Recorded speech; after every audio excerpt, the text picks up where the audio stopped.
In the quiet streets of Millbrook, a small English village nestled between rolling green hills, Emily Williams moved like a shadow, her dreams tucked away beneath layers of daily survival. At 28, she carried the weight of unspoken struggles, her slender frame moving between the bakery's warm morning shifts and the cold evening cleaning jobs at the community center. The village knew her as the girl who never complained. Her soft brown hair was always neatly tied back, her hands rough from constant work, her eyes carrying a mixture of determination and silent sadness. Each morning she would wake before dawn, preparing fresh bread at Thompson's bakery, her fingers kneading dough with a rhythm that spoke of countless mornings spent doing the same task. Her tiny cottage at the edge of the village was a testament to her survival. Photographs of her late mother decorated the small living room, the only family Emily had left.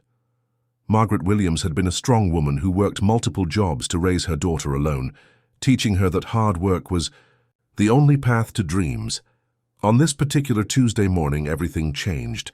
The letter from the local teaching college arrived with a weight that felt heavier than any physical burden Emily had ever carried. Rejection. No funding. No opportunity. Her dreams of becoming a teacher seemed to crumble like the morning bread she had just baked. The bakery owner, Mr. Thompson, noticed her unusual silence that morning. Emily was typically cheerful, sharing small conversations with customers, her smile bright despite the early hour. But today, something was different. Her hands moved mechanically, her eyes distant, lost in a world of shattered hopes. "Everything all right, Emily?"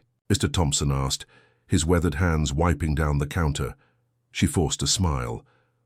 "Just fine, sir," she responded, her voice betraying a slight tremor. But it wasn't fine. The scholarship rejection meant another year of waiting, another year of working 2 jobs, another year of watching her teaching dream drift further away. She had saved every penny, studied late into the night after her cleaning shifts, prepared herself meticulously for this opportunity. The village seemed to move around her, unaware of her internal struggle. Children played in the streets, elderly. Couples walked hand in hand. Farmers worked their fields. Life continued its steady rhythm. Emily felt invisible, her dreams feeling more like distant whispers than achievable goals. Her tiny savings, carefully collected over years, would not be enough.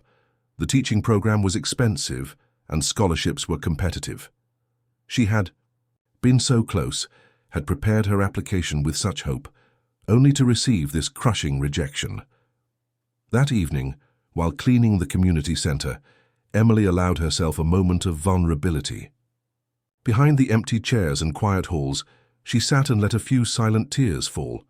Not tears of defeat, but tears of frustration.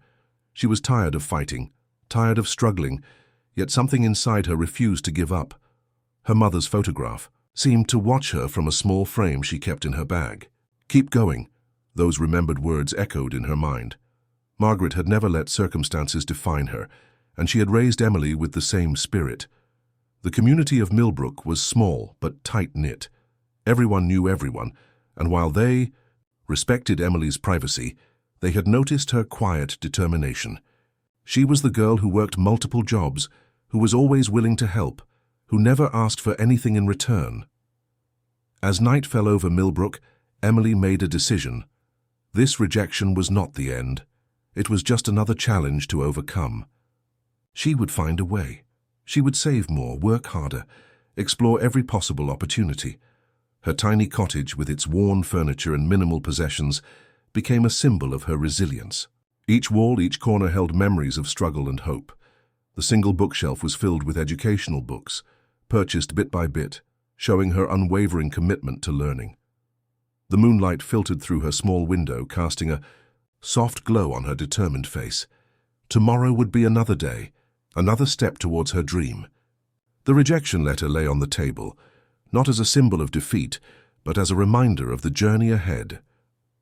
In Millbrook, Emily Williams was about to prove that dreams don't die easily. They simply wait for the right moment to bloom. The old bookshop on Millbrook's main street stood like a forgotten treasure, its wooden shelves packed with stories waiting to be discovered.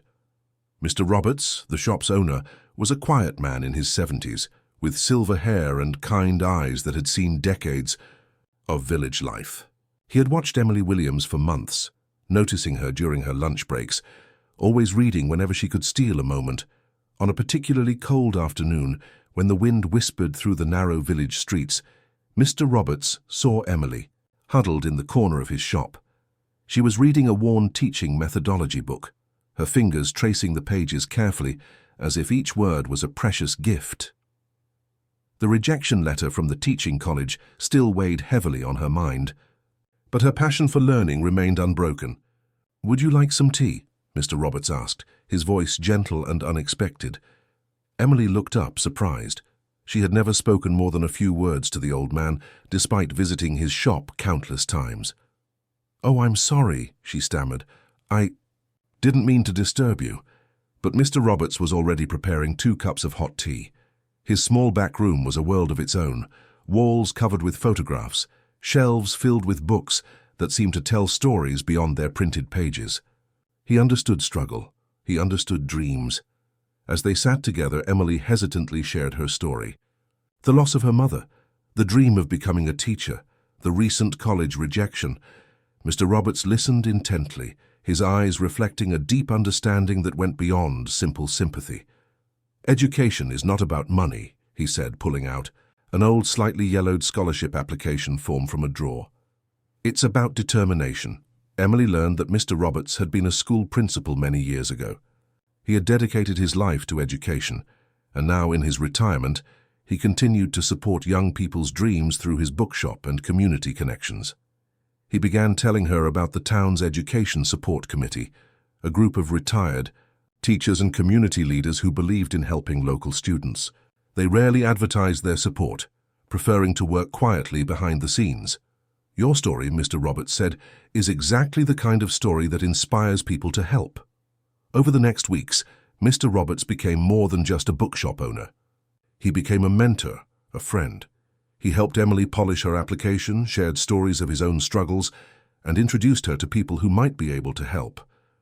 The bookshop became Emily's sanctuary. Between her bakery and cleaning shifts, she would spend precious moments surrounded by books, learning, dreaming. Mr. Roberts would often have a cup of tea waiting, along with helpful advice or a book that might inspire her. Word began to spread quietly through Millbrook.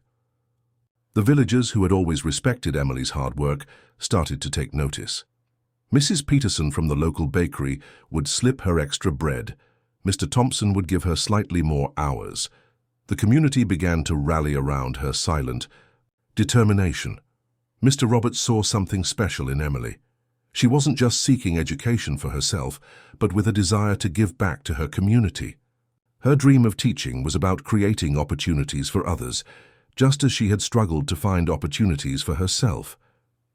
One afternoon, as the winter light filtered through the bookshop's dusty windows, Mr. Roberts made a promise. "We'll find a way," he told Emily, his hand placing the scholarship form in front of her. "Your dream is worth fighting for." Emily's eyes filled with tears, not of sadness, but of hope. For the first time in months, she felt she wasn't fighting alone. The quiet bookshop had become more than just a place of books. It had become a place of possibilities. The village of Millbrook watched silently. They knew something special was brewing, a story of hope, of community, of an unexpected friendship that would change everything.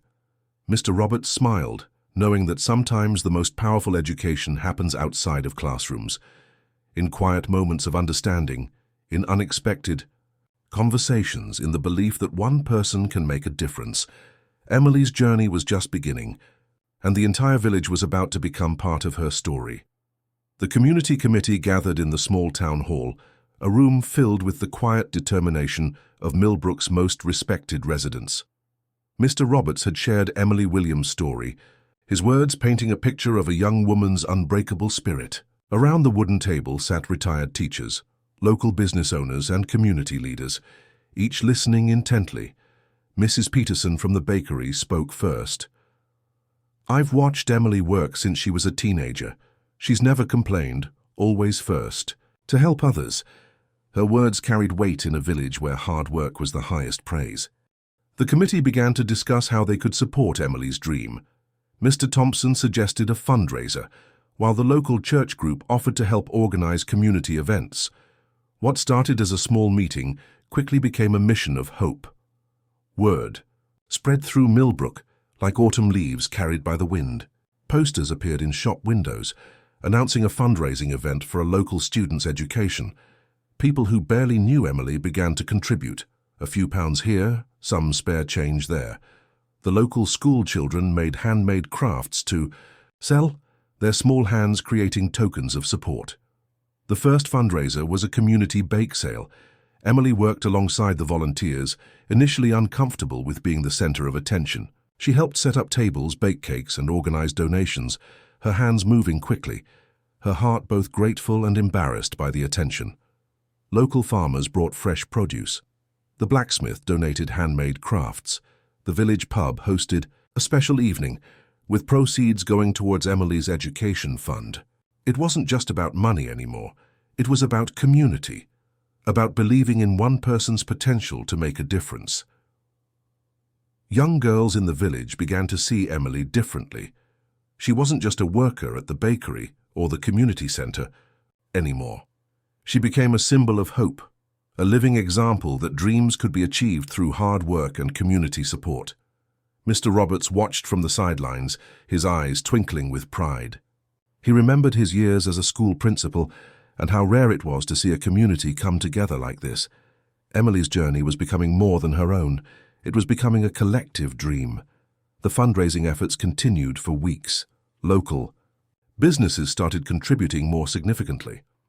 The town council discussed creating a permanent education support fund inspired by Emily's story. What had begun as a small effort was transforming the entire community's approach to supporting young people's education. Emily continued working her jobs, trying to maintain her normal routine.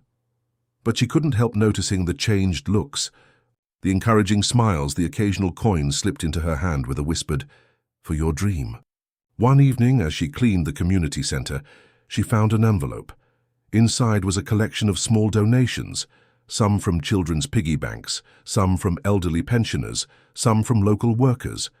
A note read simply, "Believe in yourself. We believe in you." The amount wasn't just money. It was hope. It was belief. It was a community's promise that no dream was too big, no obstacle too difficult to overcome. Mr. Roberts visited her that week, bringing news. The education committee had raised enough for a partial scholarship. Combined with her savings and the community donations, Emily was closer to her dream than ever before. "The hardest barriers," Mr. Roberts told her, his voice soft but strong, "are the ones we create in our own minds.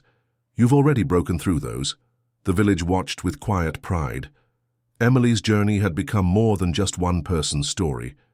It was a testament to what a community could achieve when they believed in someone's potential. Young girls in Millbrook started talking about their own dreams. They saw in Emily a reflection of what was possible, that with hard work, determination, and community support, anything could be achieved. As winter began to give way to spring, Emily's hope grew stronger. The rejection letter that once seemed like the end of her dream now felt like a distant memory. She had learned that setbacks were not stop signs, but merely suggestions to find another path. The story of Emily Williams was spreading beyond Millbrook. Local newspapers picked up the tale, showing how a small village could come together to support one person's dream. It was a reminder that in the smallest of communities, the biggest transformations could begin. The first day of college felt like a dream to Emily Williams. She walked through the campus, her second-hand bag clutched tightly, remembering every sacrifice that brought her to this moment. The morning light seemed different, brighter, more promising than any morning she had experienced before.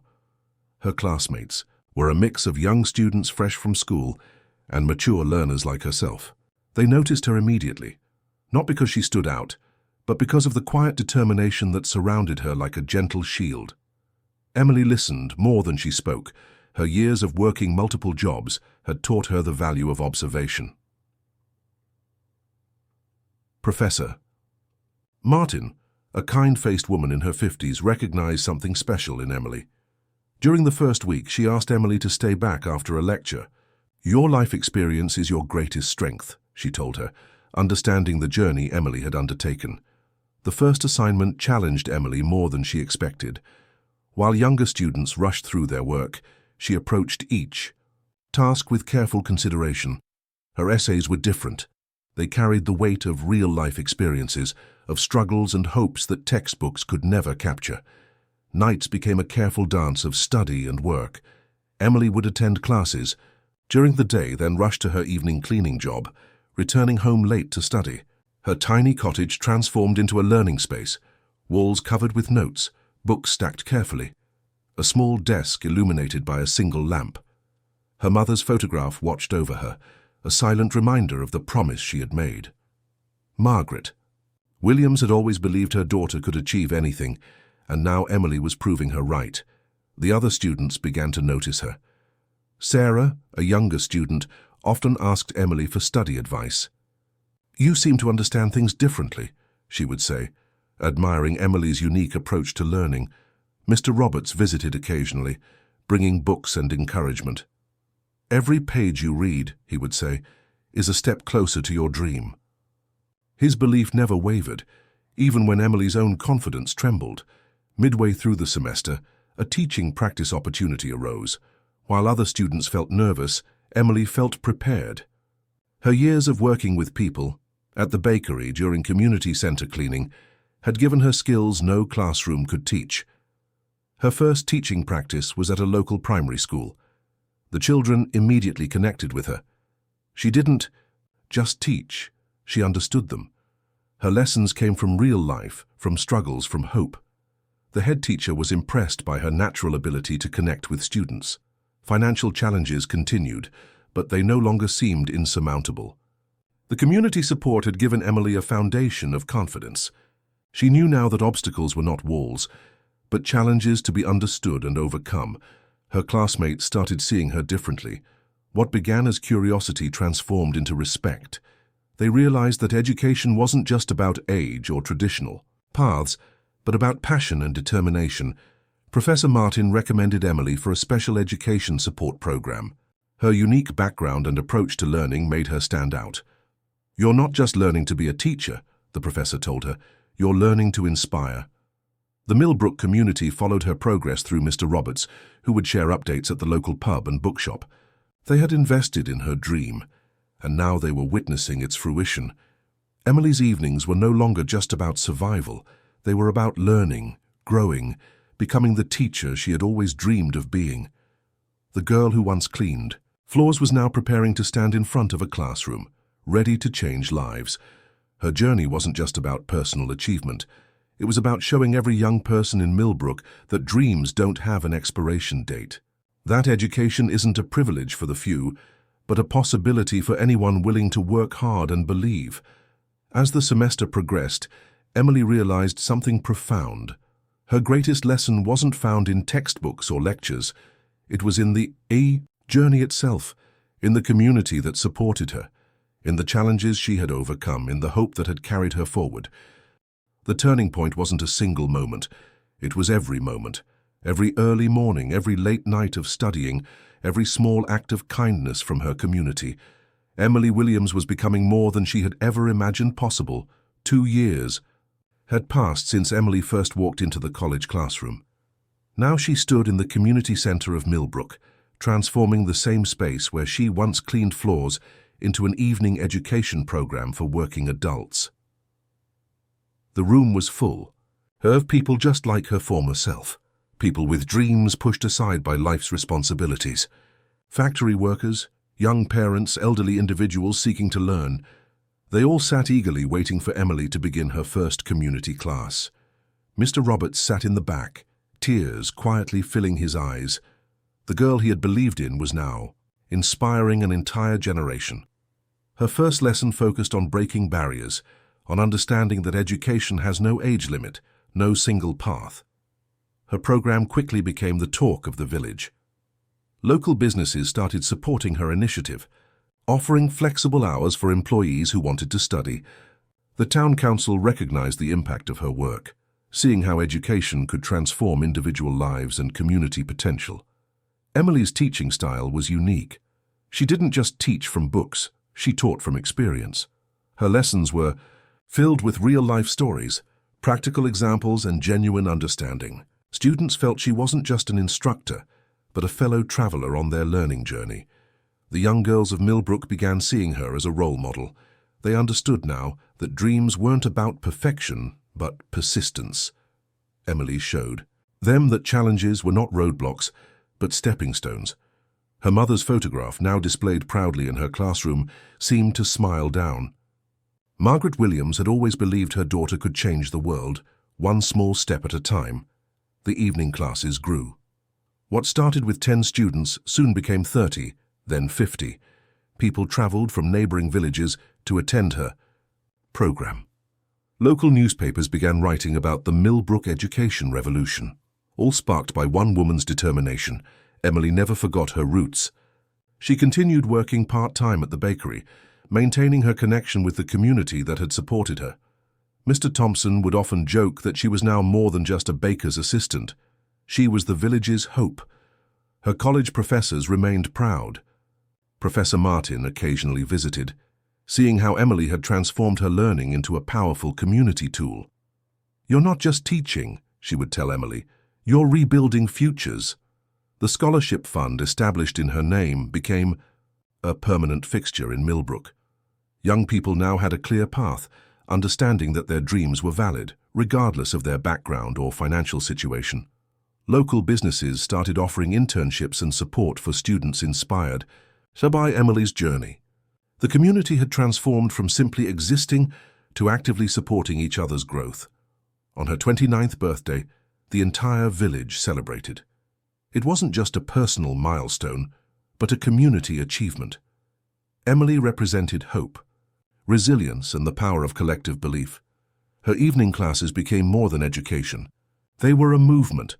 People shared stories, supported each other, and discovered that learning was a continuous, beautiful journey. Mr. Roberts watched her closely, his life's mission of supporting education finding its most beautiful expression. Through Emily, he had known many talented individuals, but few with her genuine spirit of giving. The Millbrook community had changed. Young people now saw education as a possibility, not a distant dream. Emily had shown them that background, age, or financial constraints were not permanent barriers. Her story spread beyond the village. Newspapers, local television, and community magazines shared her journey. She became a symbol of hope, proving that one person's determination could create massive positive change. Emily never sought recognition. For her, the real reward was seeing her students' eyes light up with understanding, watching them discover their own potential. Each successful student was a victory, each learned lesson a celebration. As winter turned to spring, Emily reflected on her journey. From a girl cleaning floors to a woman teaching and inspiring, she had traveled a remarkable path. The rejection letter that once seemed like the end of her dream was now a distant memory. Mr. Roberts would often tell visitors, "Dreams don't have deadlines. They have determination." Emily Williams had become living proof of those words. The village of Millbrook had found its heart, its hope, in a teacher who understood that education was never just about books, but about believing in oneself and supporting others.